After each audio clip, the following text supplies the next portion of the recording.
Welcome to the virtual college exploration for all North Carolina and South Carolina students presented by the Carolinas Association of Collegiate Registrars and Admissions Officers and StriveScan. We appreciate you joining us today, and we have a great panel for you. A few housekeeping announcements before we get started. You can use the question and answer feature on your screen to type your questions to the presenters at any time. Your camera and microphone are off, so the presenters will not be able to see you or hear you. This is just one of many different sessions that will be going on, so be sure to check out the full schedule at CACRAO.org. That's CACRAO.org.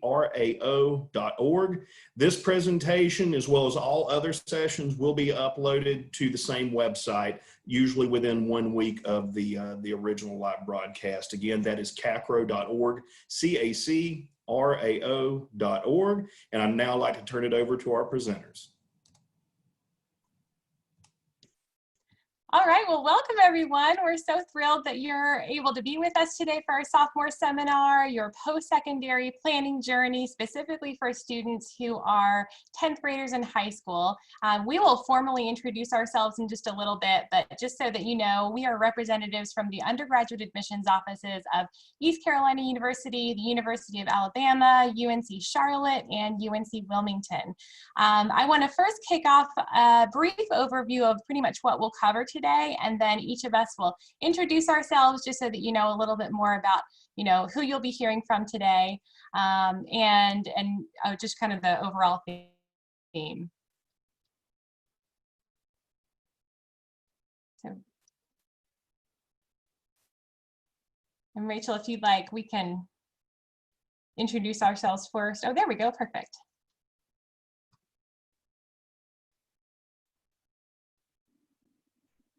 All right, so just for some themes for today, first, before we get started, we're gonna really have you think about and just ask yourself where exactly you are on your journey to find your college home, your post-secondary college home.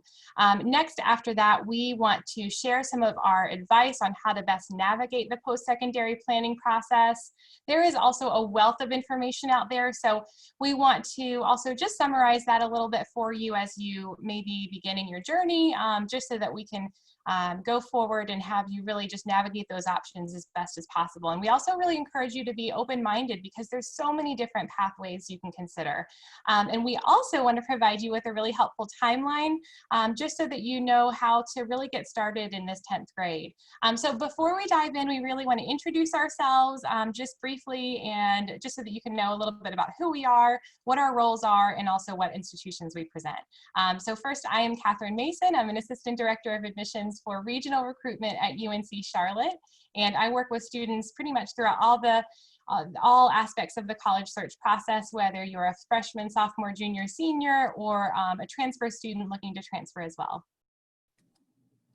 Hey everyone, my name is Emily Schultz. I am one of the regional representatives in the Triangle area of North Carolina for East Carolina University. So I live in Raleigh. I primarily work with students in this general area and mostly freshmen, but I can definitely assist you if you're thinking about transferring as well. Hi everyone, my name is Ashley Carroll and I'm a senior admission coordinator at UNC Wilmington. I work exclusively with freshmen who are coming from the Wake County area of North Carolina. So if we have anybody from Raleigh or Cary, Apex, anything like that, you will get to work with me in your college search. But I am happy to help you guys with any sort of questions that you may have. Thanks for joining us today.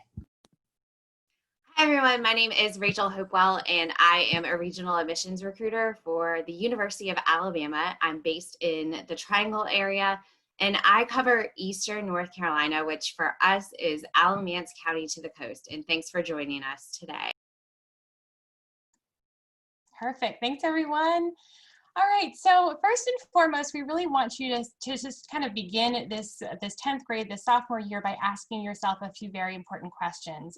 First, where are you on this journey? Are you just getting started, or have you had your heart set on a few post-secondary institutions for as long as you can remember, or have your heart set on specific options for your post-secondary journey? Pretty much wherever you are, just know that you are already on a really great start just by starting to attend some of these panels, this one specifically already. Just by kind of exploring your options and just tuning in today, that is already an incredible way to start. It's also important to ask yourself at the very beginning of your journey to just kind of search for in terms of like a self-exploration, so a few questions. So first, what academic areas really bring you joy? What are your talents? What environment do you most excel in? And as you begin your research, we'll really be able to provide some tools, some online resources, and also some timelines to help you get started, specifically for starting your sophomore year, and you'll be in a great place come junior year as well.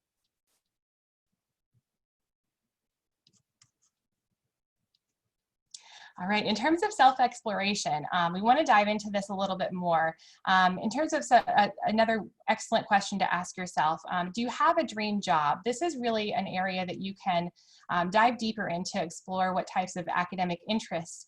I know at all of our universities, we offer so many different majors, and that can be a little daunting to start, but think more simply about where your interests lie.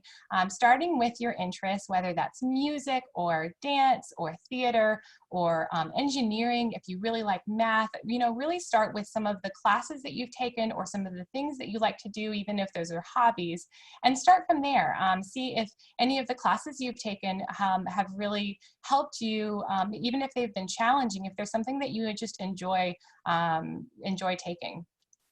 Next, we invite you to take part in virtual experiences. As you know, this year is really all about virtual experiences. I know it's hard not to be able to visit college campuses when you want to learn a little bit more about the college, but there are so many different virtual experiences, both for your college search process, but also learning about specific colleges.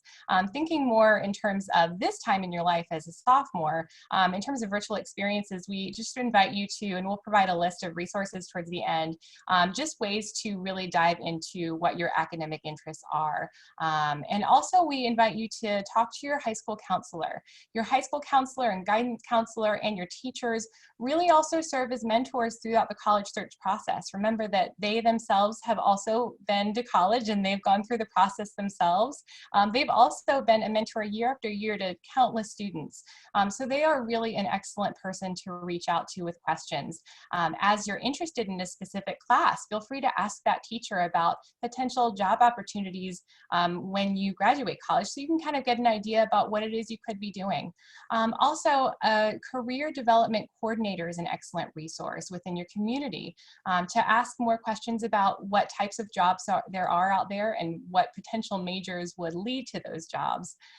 Job shadowing and summer camps, those are really great ways to just continue to explore your own interests and if they're a good fit for you. They're really a great way to put together both the academic interests that you have with the experiences, really like experiential learning. You'll hear that a lot when you're looking at colleges. Colleges talk quite a bit about experiential learning at the undergraduate level because we want our students to gain experience while they're also learning at the college level in the classroom. But just keep in mind that you can be doing that in your high school year as well, as you kind of think towards what you would want to major in and what you ultimately might want to do as a profession. So a summer camp or a job shadowing is a really great way to do that. You can always, if you have a specific area of interest that you're interested in, you can always ask various people within your community if you might be able to shadow their job for a day or two. Also, summer camps are a great way to really kind of dive deep into an interest like maybe STEM interest as well. And then also taking online multiple choice courses or quizzes just to kind of get an idea about what you specifically are interested in. Also, mind mapping is a great way to really just explore all those interests that you have and kind of go from there.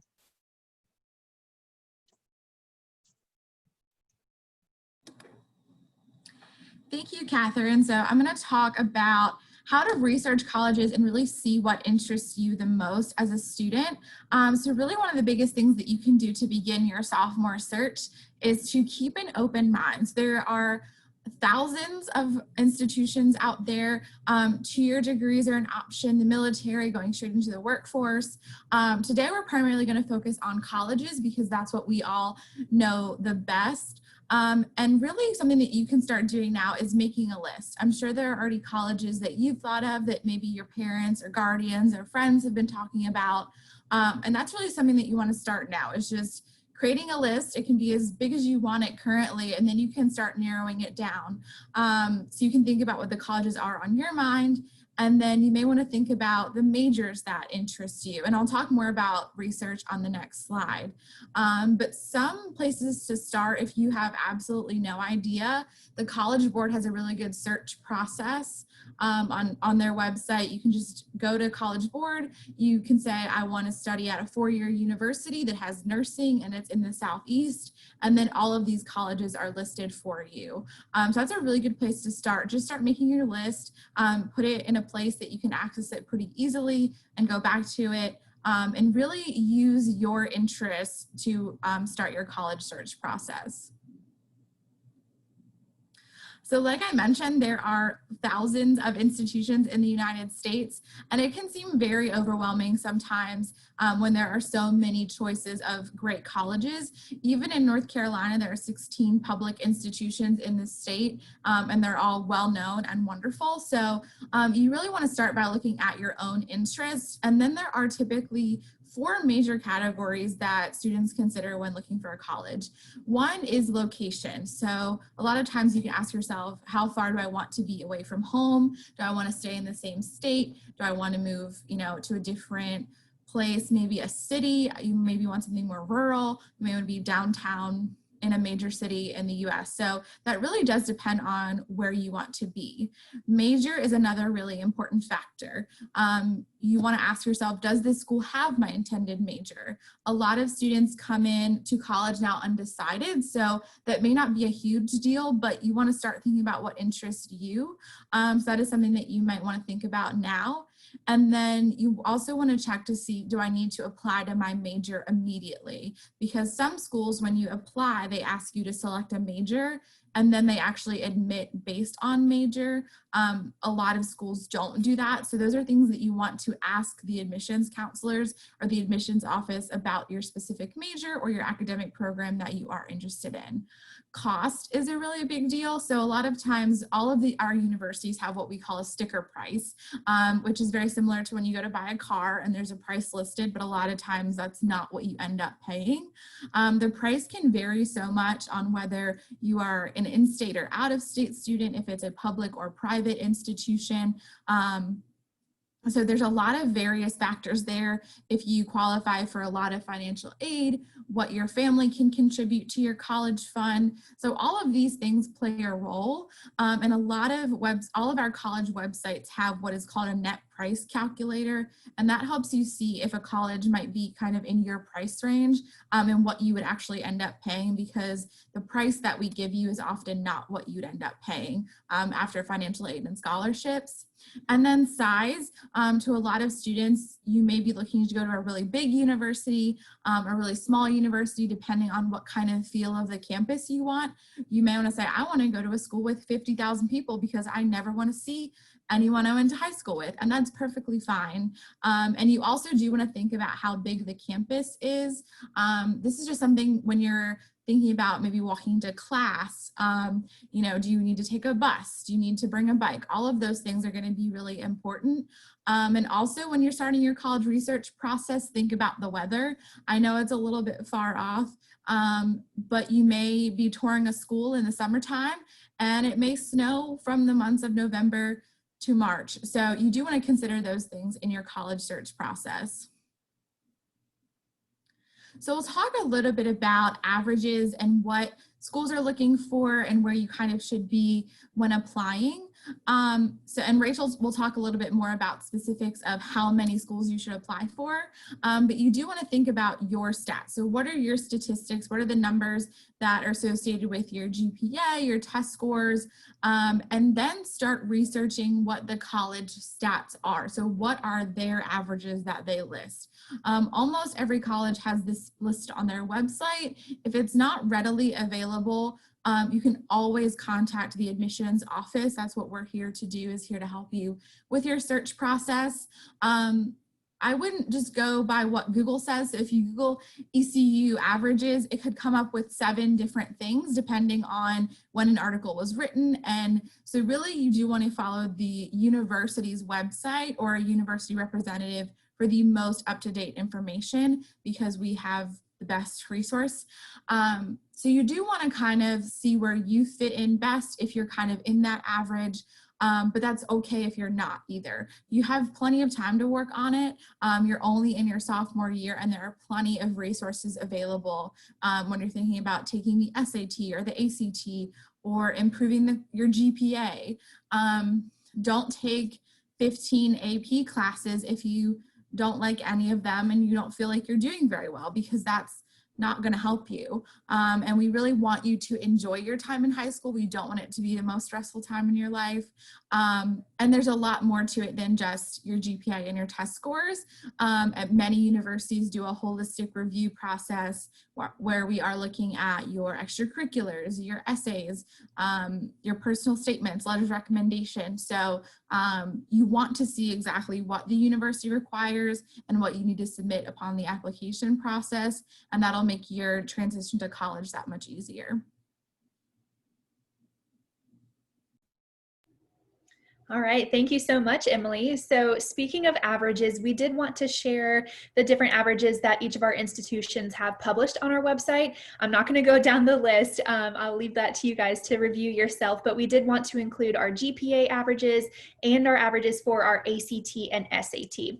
So just to give you all a way to kind of decipher what these mean, you'll notice that for most of the schools, we've listed a range of scores or GPAs, and these are considered our middle 50% averages. So that means that 25% of our students that we admitted fell below these averages and 25% fell above these averages.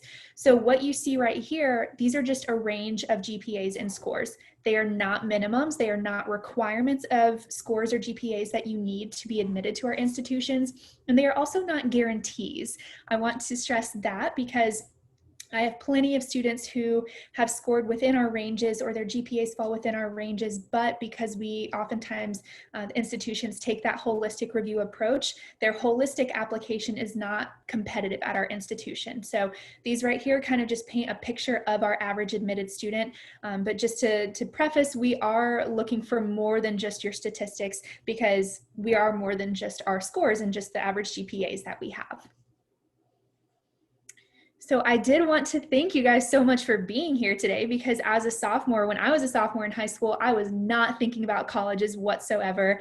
I don't think I toured a college until my senior year of high school. I was not concerned with anything related to higher education when I was 15 or 16. So kudos to you all, and great job for already being here. And I did want to encourage you, if you felt maybe a little bit intimidated by the previous slide, or if you just feel very overwhelmed with your college search right now, you have a lot of time to either improve your statistics or to really start that college search or be where you would like to be in the process. So I don't want you all to feel discouraged, but I would encourage you to keep an open mind as you progress in your college search process. Using myself as an example, again, when I did start looking at schools, I actually automatically ruled out UNC Wilmington. It was the very last school I applied to. I was not interested in it whatsoever. But of course, it ended up being the school that I went to for my bachelor's and my master's degree. Absolutely fell in love with it. And I feel like that happens more often than people expect. So try to keep an open mind when you're looking at institutions. While you're still in high school, it could be a great idea to explore different classes at your school to maybe expand what you're dabbling with. So I went out on a limb and took anatomy and physiology as an elective, really enjoyed it. But then we'll get into this later, learned that that's not what I wanted to do forever. Also maybe look at some extracurriculars that maybe schools or your high school offer, as well as summer camps, virtual experiences, jobs, and internships. All of these extracurriculars we do consider when we look at students' applications for admission. So we want to make sure that you are not just focusing on your academics, but you're also turning yourself into a well-rounded student who has experiences outside of the classroom. And then finally on this slide, I do want to reiterate that yes, we do represent four-year universities, but we very much understand that some students, many students, decide to attend a two-year college. They start off at a community college and later transfer into a four-year university, or maybe they decide that the military is where they want to go after high school, or they want to immediately start working to save money or to get some professional experience first. And we think that that is great. We understand that there are many different pathways that you can choose, and we are by no means telling you that you need to go straight into a four-year university. So if you're maybe feeling a little bit uncertain about going straight from high school to a four-year college, your admission counselor is actually the perfect person to talk to, because we have experience with seeing what college looks like right out of high school and advising students to choose whatever is best for them. So just to give you all kind of a very rough timeline of where we think you all should be, or maybe what would be a good pace in your college search. First, do some self-exploration, see what things you are good at, but more importantly, what you are not so good at, what your interests are, what your dislikes are. So if you know that you do not want to work with numbers, you can probably rule out physics, you can rule out many areas of business, you can rule out engineering. So very important to kind of look at what you enjoy, but also what you do not enjoy. Explore your post-secondary options. So like I said, two-year universities, four-year universities, if you're looking at in or out of state, public versus private, but then also considering other routes that are not educational, such as military or going into the workforce. We would highly recommend that you reach out to your school counselor, your college counselor, or your career development coordinator, and really having that face-to-face interaction, letting them know who you are and what you're interested in doing, what your goals are. This can really help progress you in this process even more.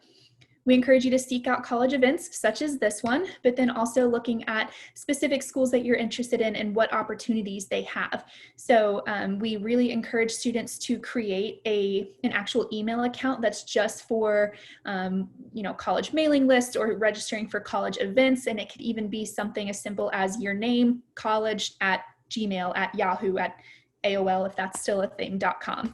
And then share your contact information with these colleges, because we definitely want you to initiate contact with us.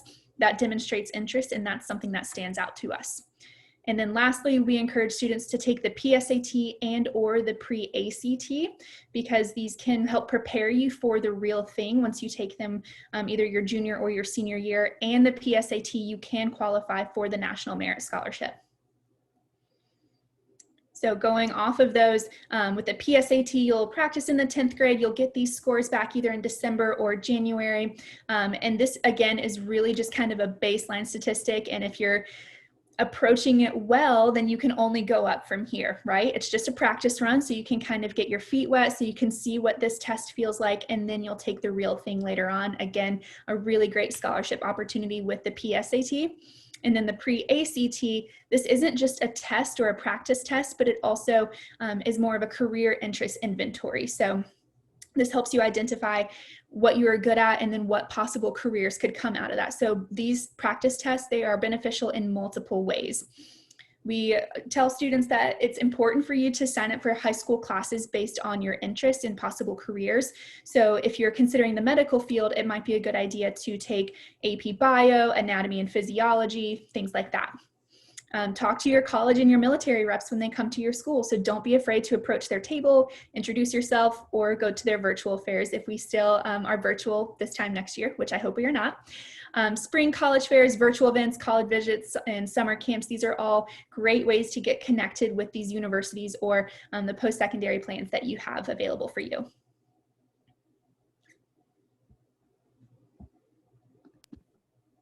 Hey guys, it's Rachel, and sorry, I'm doing lots of things, so let me start my video too. I'm running the slideshow, but I also want to talk to you guys. A popular question, and I used to be a high school counselor in addition to working on the college side. I know just talking to like freshmen and sophomore families, can I get in? And so one thing that I came up with, I call it Rachel's Rule of 3. So if you follow this advice and you graduate from high school, you should have an acceptance letter and somewhere to go when you graduate. And so what I tell you to do, make sure you apply to 3 institutions in your senior year. So number 1, I want you to apply to your dream school, whatever that is. And probably all of you already have a dream school in mind right now as you're sitting on this webinar. So make sure you apply during your senior year. Number 2, know your statistics and do the research and find a school that matches your statistics. So find a school that you match their average GPA and you match their SAT or ACT score ranges. And in your senior year, make sure you apply to that. And like Ashley already said, even when you're in range, that still doesn't guarantee that you're gonna get in, but at least you know you're in the ballpark. And sorry about all the sports analogies, I'm a sports lover. And then last but not least, again, and this goes from doing your research and knowing your statistics, pick a school that you're overqualified for, that if you had to go there, even if it was just for a year and then you transferred to your dream school, you could start there and then transfer to your dream school, you could still get in and go there.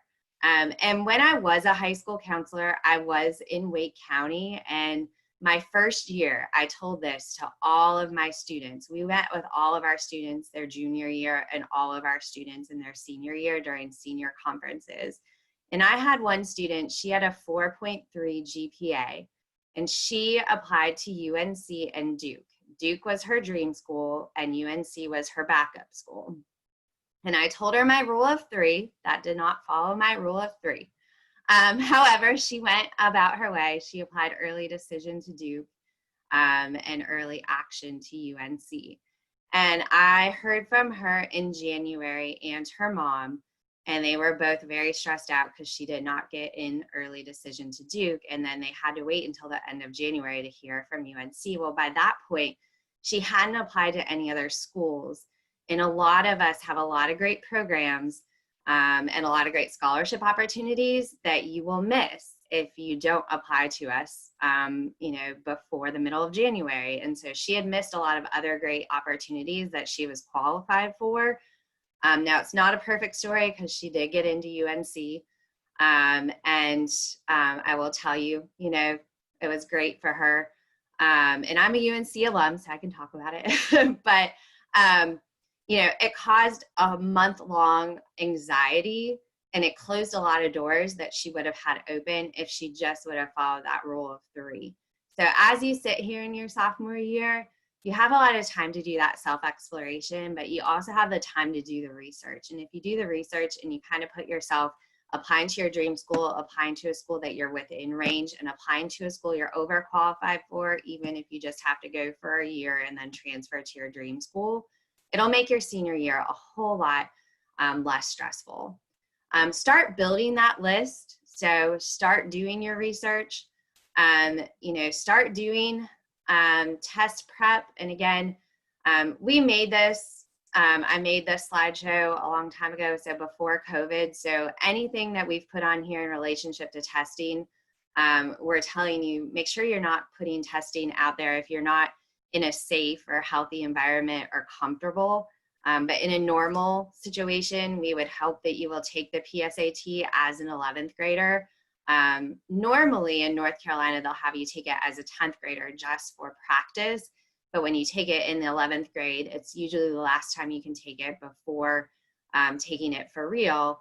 But it's also will qualify you for that National Merit Scholarship. But you do have to sign up as an 11th grader. Most of the time, sophomores will take it automatically. The state pays for that.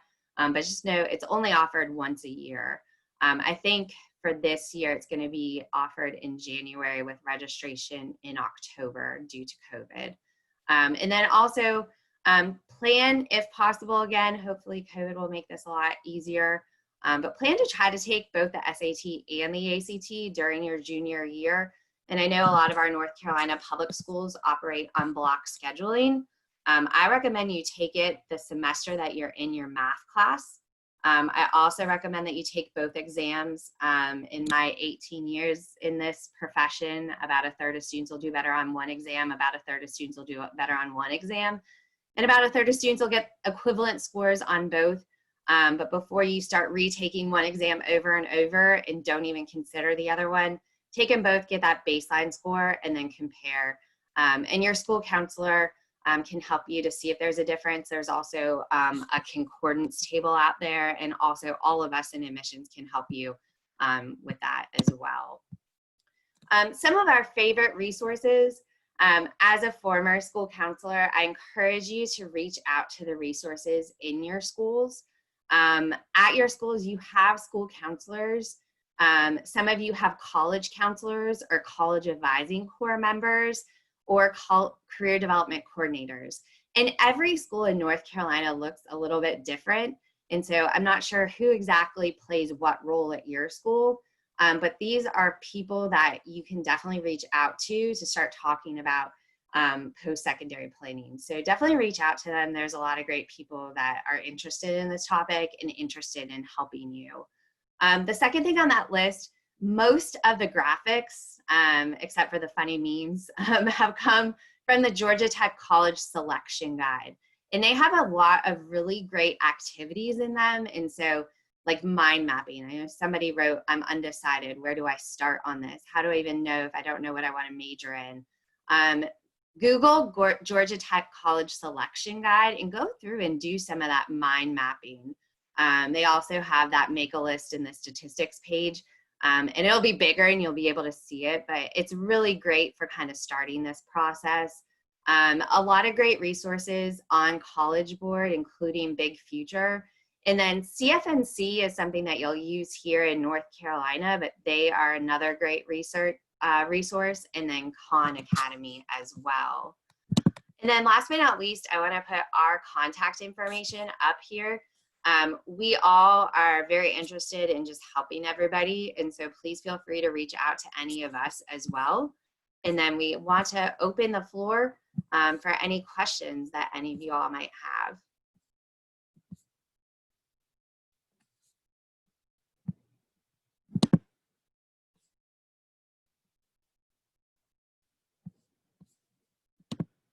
All right, I just saw a question come in on the chat box, and somebody asked kind of how many colleges should you apply to? And so we can kind of each give our opinion on that. I say at minimum 3.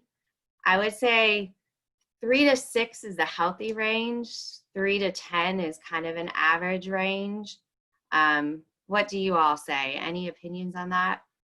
I completely agree. I think 3 to 6 is a great rule. I love the Rachel's rule of 3 personally. I think it's a great idea to include pretty much the whole spectrum of, your dream college, but then also a college that would really, best suit you, and also another college that would really be a great option too. I think I would recommend no more than 3. Sometimes it can be not only expensive applying to multiple colleges, but also a little bit overwhelming just keeping track of all of the various deadlines. So I would kind of keep those deadlines and those various policies and practices that might kind of spiral around you that senior year in mind as you're thinking about the number of colleges to apply to. Yeah, it's really good just to kind of start with a wider list and then year after year kind of narrow that down based on those interests that we talked about. Emily, Ashley, anything to add on number of colleges to apply to? Yeah, I was just gonna say, watch for application fees because they can start to add up if you're not looking for fee waivers if they're offered. We do free application week in North Carolina that some schools participate in. So definitely see what your options are, because if you're applying to 10 schools and they each average, a fee of $50, that's a lot of money on college applications. So definitely just make sure that, you're really putting it towards the schools that you really are interested in. Yeah, and just to end on this note, I would encourage everybody to ask yourself why you're applying to certain schools, because when I was a senior, I applied to 7 schools, but I honestly only cared about 2 of them. So if you're only applying to schools so that you can like fan out your acceptance letters, like look at all these schools I got into, that's maybe not the wisest way to spend your time or your money. So really consider the motivation behind why you're applying to these schools.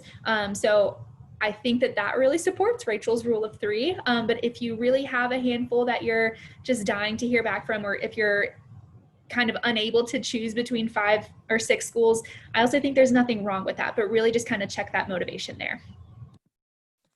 All right, I want to talk another question that I see coming through the Q&A, and it's about early graduation. And so I'm going to hit this one for a second. So in the state of North Carolina, I think it's only 26 credits that you need to graduate. And so most of you will go into your senior year with only 1 or 2 classes left to fulfill your North Carolina high school graduation requirements. And this is another reason why you guys being here as sophomores is great, because you need to look at what is your end game. What are the schools that you're interested in? If you're talking to us at most of your 4-year institutions, we are not going to be proponents of early graduation. Most of us at 4-year institutions are going to want you to stay the full 4 years at your high school and maximize your high school curriculum, and either A, take advantage of the Career and College Promise program that allows you to take dual enrollment classes at your local community college for free. So getting college credit for free while you're in high school. See your college counselor or school counselor for more information about that, or take AP or IB classes. Even your senior year, when you have only 1 or 2 graduation required classes, you can still build a really strong schedule with a mix of all of those classes. And so as you start considering early graduation, whether that's graduating a semester early, which we sometimes run into seniors who are like, well, I could finish at the end of the semester. Can I come in the spring? Technically, yes, you can come to the University of Alabama in the spring, but you also have to think about what is that transition going to look like? How many freshmen come into the University of Alabama in the fall? And they're all looking for new friends versus the amount that come in that spring semester. It's also a very hard social transition if you're coming mid-year. Now, graduating a full year early, again, that's really tough. It also doesn't give you as much time to do the college research and to take the SAT and the ACT. And we know that there are exceptions to the rule. And so definitely talk to each of us about your individual situation. But there are various reasons why we want you to explore all of your options and talk to all the schools that you're interested in. So anyone else want to talk about early graduation, please do that as well.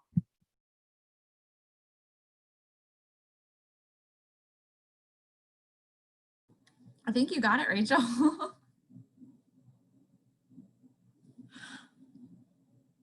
We'll move on to another question. So what is the most important thing to look for in colleges? That's really depends on you, and I think we would all say different things. So for a student, you could just care if there's a Starbucks on our campus. That might be the most important thing for you. It really is dependent on your major, the location, the opportunities that the school offers. I don't know if there's specifics that other schools want to go into, but I think it really is up to you in your college decision-making process what you want to be the most important thing. If you want to be involved in athletics, that might be the most important thing to you.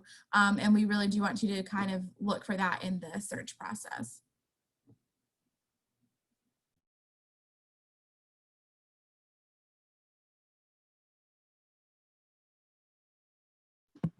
Another question in our chat box about whether you should go to a 2-year or a 4-year college first. And one of the biggest things is going to be the program that you're looking for, like the major that you're looking for. I know we talked about keeping an open mind. There are some really awesome programs that you come out of with a 2-year degree or even a certificate from a community college that make a whole lot more money than I make with a master's degree. So I encourage you to keep an open mind. But when you start that process, I think the first place that you need to start is what are you looking for an academic program or major. So I'll take like a big one is dental hygienist. That's a really competitive major. There are very few 4-year dental hygiene programs, and even Wake Tech, which is a local program here in the Raleigh area, is very competitive to get into. Also, like, should you do the 2-year college transfer program? I don't know if any of you guys want to talk about that, why they might want to choose that versus going directly to you as a freshman.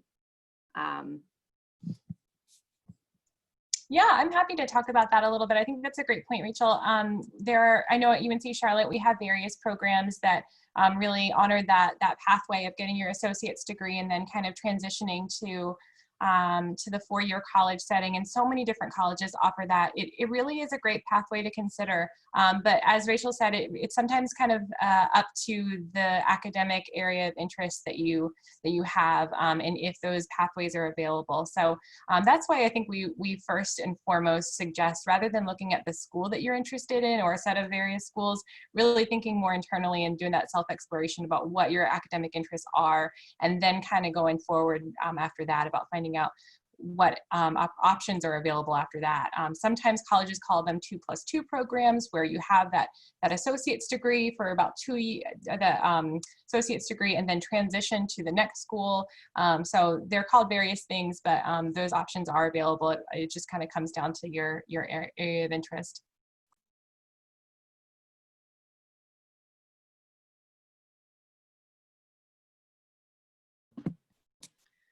I saw a question about scholarships, and I love, I know Emily talked about cost on one of her slides. And so we just kind of got into the basics of starting to think about your major and what colleges you want to apply to. But that is a great next step. So as you guys are doing your research, I also encourage you to ask us all about scholarships too.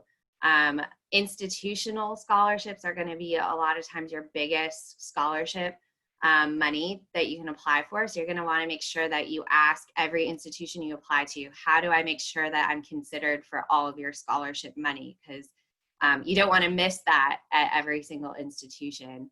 Then there are local and regional scholarships. And most of the scholarships are going to come in your senior year.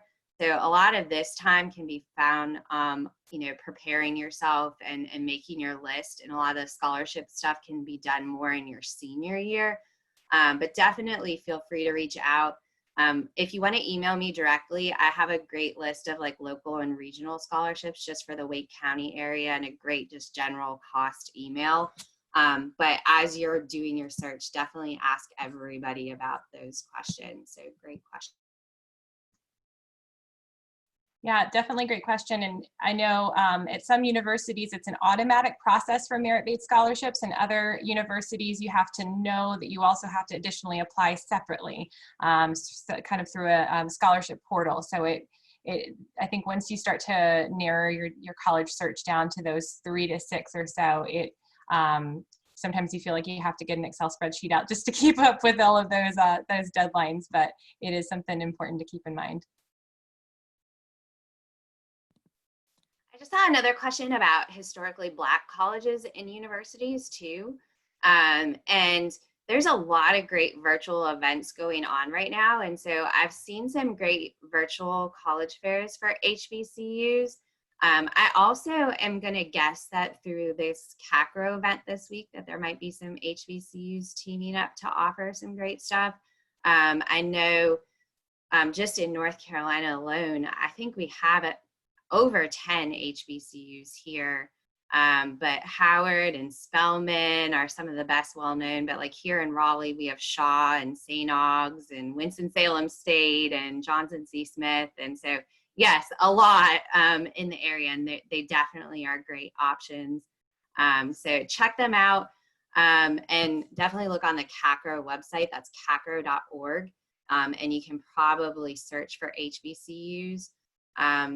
But yeah, lots of great options there too.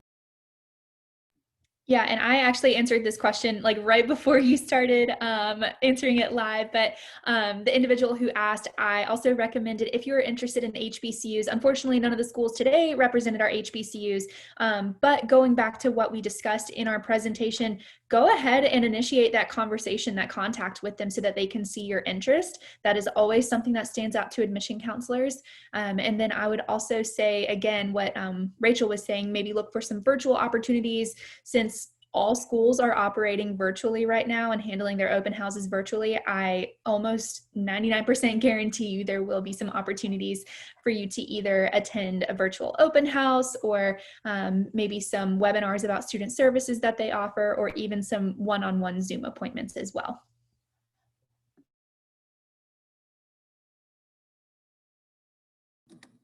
So it looks like we're pretty much out of time. So I just want to say thank you all too, and we'll try to answer your questions. We will get them and we'll reach out to you if there was something that you wanted us to talk about that we didn't get to touch on today.